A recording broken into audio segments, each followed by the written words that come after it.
da usinagem da conformação de metais, começando agora mais um Benner Infometal. Hoje o nosso vídeo vai falar sobre problemas e tratamentos da névoa do óleo de usinagem, né? Todo mundo já deu aquela escorregada aí na fábrica, todo mundo sabe aquele cheiro que fica, e isso pode ser um problema para a saúde. E para falar sobre isso, eu tô aqui com o Zé Maurício, né? Ele é diretor-geral da Nederman do Brasil. Super estilo aqui na nossa entrevista aqui, eu acho que é o entrevistado que veio aqui mais preparado aqui visualmente aqui pro nosso programa. Zé, muito obrigado pela participação, por ter vindo. E antes da gente começar a falar sobre o nosso assunto, eu queria que você falasse um pouco da Nederman. O que é a Nederman, de onde veio, Sim. o que é essa empresa aí? Tá, em primeiro lugar, eu queria agradecer a oportunidade, Ricardo, de poder conversar com o seu público, explicar um pouquinho a respeito desse grave problema da névoa de óleo de usinagem. A Nederman é uma empresa fundada nos anos 40. Nos anos 40. Nos anos 40. Certo. Por um sujeito chamado Philip Nederman, na Suécia. Hoje ela é uma empresa de capital aberto, presente em mais de 50 países. No Brasil, atuando desde 1996, um crescimento muito expressivo ao longo dos anos, atuando basicamente na área de controle ambiental na indústria, né? Então, vários processos industriais têm problemas de emissão de poluentes, que poluem o ar, que poluem a zona de respiração do trabalhador. Então vocês não tratam só do problema da névoa de óleo, Não. Vocês tratam de vários problemas ambientais dentro do ambiente industrial. Sim. A Nederman, o motto da Nederman hoje é The Clean Air Company. Certo. Então, o negócio da Nederman é ar limpo. Todos os processos industriais que emitem poluentes que podem representar risco à saúde ou ao meio ambiente são objeto das tecnologias de controle da Nederman. Ah, que legal. Que legal. Então, vamos lá, né? Então, hoje a gente vai falar do quê? Vamos falar de problemas e tratamento, né? Então não é só o problema, é o problema e a solução, não é isso? Teria que ser mesmo, né? É o problema e a solução da névoa de óleo na indústria, né? Então vocês aí todos aí que tem usinagem, ferramentarias, usinagem e que tem aí, sentiu aquele cheirinho de óleo é porque tem alguma coisa no ar, né? Se não tivesse alguma coisa no ar, não sentiu cheiro de nada. Pior que às vezes nem né? sentindo o cheiro. Ah, então vamos lá. O que você tem aí para falar para os nossos telespectadores? Sim, os processos de usinagem, eles se utilizam, na grande maioria dos casos, de líquidos refrigerantes. Esses líquidos têm duas funções principais.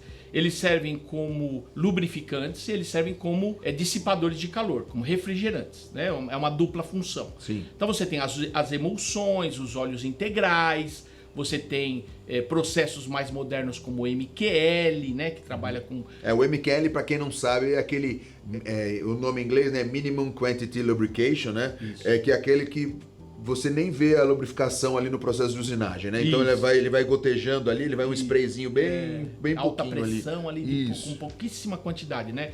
É um processo ambientalmente benigno, porque reduz muito a quantidade de efluente, mas tem um problema, que é o problema de uma alta geração de fumos e névoa. Bom, enfim, para todos esses casos, em todos esses casos, você tem a geração da névoa, que é resultado do contato do líquido refrigerante com as altas velocidades de rotação. E a temperatura também do contato. Mas a névoa são microgotículas, então não se confunde com a fumaça. A fumaça ela porque queima a fumaça é temperatura. A névoa é aquele... Isso, são microgotículas. É um óleo nuvem voando, né? Isso, é uma nuvem, né? E como são microgotículas, elas permanecem em suspensão e contaminam todo o ar da área fabril. Tá? E o contato das pessoas com este poluente, ele é problemático, porque ele causa efeitos muito danosos à saúde, seja pela respiração dessas substâncias, ou seja pelo contato dessas substâncias. Certo. Então, é muito comum você ver nas áreas de usinagem os operadores com problemas de dermatites crônicas, dermatites até feias. Isso está muito... uma busca rápida na internet você vê os casos de dermatite. Então, é um problema de saúde ocupacional muito relevante o contato dos operadores com a névoa de óleo. Na verdade, o que o pessoal está acostumado, né, aquele chão que dá aquela escorregadinha, né? Mas se está escorregando o chão, né, como é que aquele óleo foi parar ali? Como é que está o pulmão? Ele veio voando, né? Ele não tem um vazamento da máquina, né? Mas aí tem um aspecto importante também, porque você também tem os riscos patrimoniais. Tá? Então, a ocorrência de incêndio, por exemplo, em áreas de usinagem, dentro de máquinas de usinagem não é incomum, tá? Sim, tem materiais que são e a própria névoa de óleo, porque quando você tem uma emulsão, por exemplo, que é óleo misturado com água, e isso espalha pelo ambiente, a água evapora. O que fica é o óleo, que na grande maioria das vezes é combustível.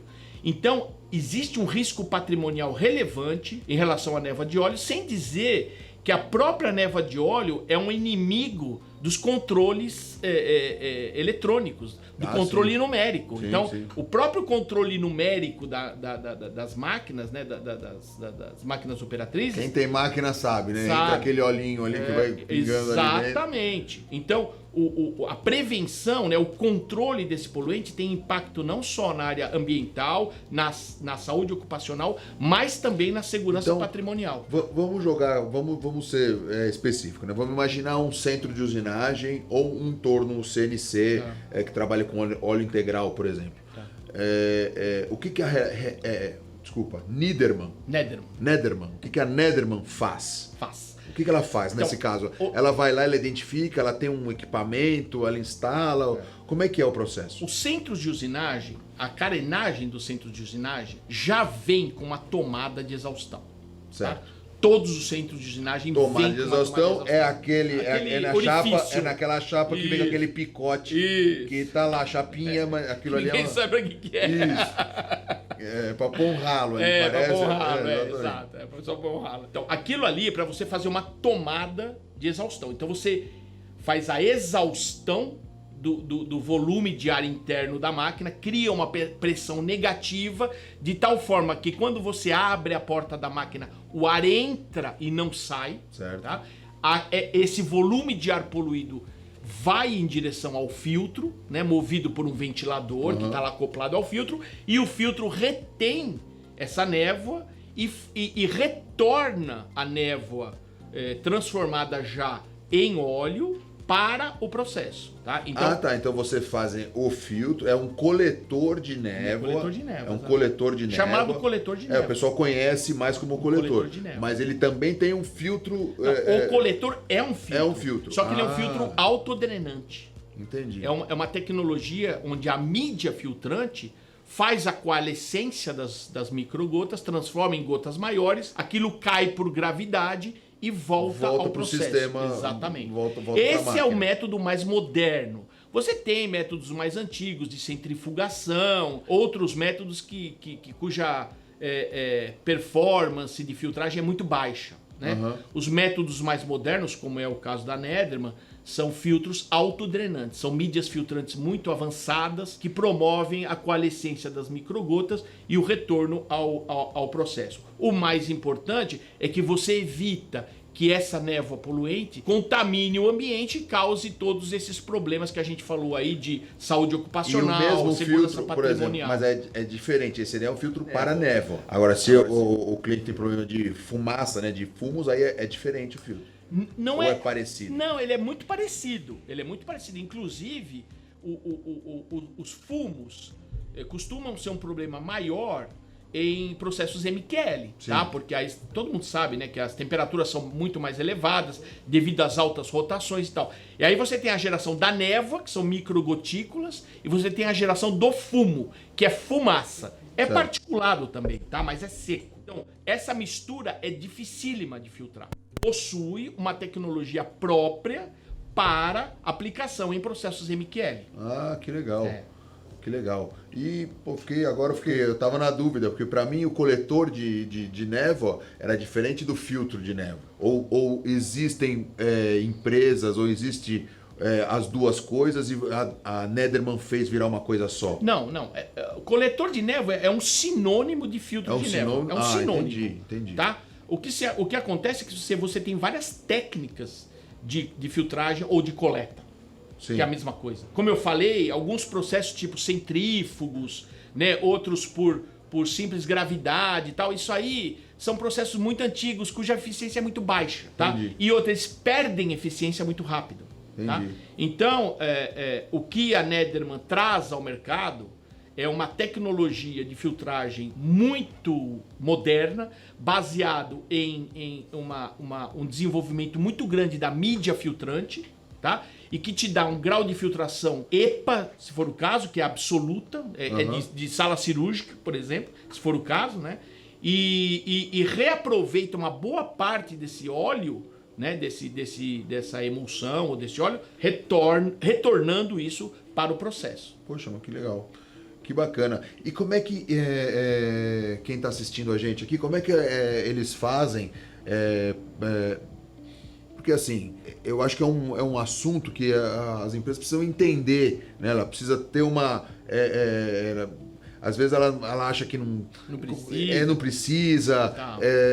Então assim, como é que eles fazem para entender isso? Tem alguma consultoria? Tem algum jeito deles entenderem bem esse processo? Olha, existem dois principais caminhos que trazem o cliente a Nederman, né, que criam uma necessidade. Primeiro, é a constatação na prática de que você tem um problema de névoa de óleo na tua produção. Seja por desconforto do operador, ou por problemas de saúde ocupacional, ou por ação de uma fiscalização, ou por iniciativa do próprio corpo técnico interno, incluindo o pessoal de higiene e segurança, tá? Então, eu diria que são motivos endógenos, né? Que dentro da própria organização se levanta, né?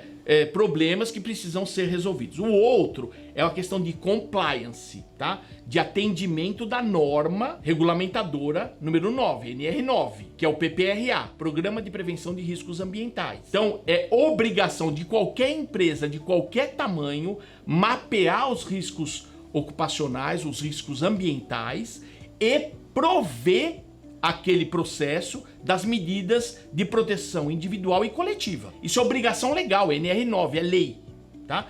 Então, se você tem um processo, seja ele uma solda, uma manipulação de pó ou uma usinagem que gera poluentes, você tem a obrigação legal de prover EPI, que é o equipamento de proteção individual, e o EPC, que é o equipamento de proteção coletiva, que é o equipamento de controle de processo. Então, por este caminho, o cliente constata que para estar compliant, para estar conforme a lei, ele precisa de algum tipo de exaustão e filtragem dos processos de usinagem. Legal, então assim, as empresas que estão aí pensando, almejando aí o negócio da indústria 4.0 e tudo mais. Não adianta querer ter uma indústria 4.0 se você não atende trata, a legislação local. Se você não trata o ambiente, né? Se você não faz o basicão ali. Então é isso aí, eu acho que foi uma aula aí sobre controle ambiental dentro da empresa, né? Queria agradecer aí, Zé Maurício, pela participação. Eu que agradeço a oportunidade. Eu acho que é isso aí. Se vocês estiverem curiosos, quiserem saber mais aí sobre a Nederman, então tá aí em algum lugar aí, vocês vão ver aí o contato, o LinkedIn, o telefone, vocês podem ligar lá. Tá, Ricardo, deixa eu avisar o pessoal que está assistindo. No site da Nederman, www.nederman.com.br, vocês vão encontrar um link para um vídeo sobre esse assunto. É um vídeo muito interessante, muito didático, e eu acho que vale a pena para quem está interessado dar uma olhadinha nesse vídeo. Perfeito, eu vou olhar também, porque é importante saber, isso faz parte aí do nosso universo, né? Então é isso aí, espero que vocês tenham gostado, pessoal. Até o próximo vídeo. Muito obrigado pela participação. Eu que agradeço mais uma vez. Isso aí.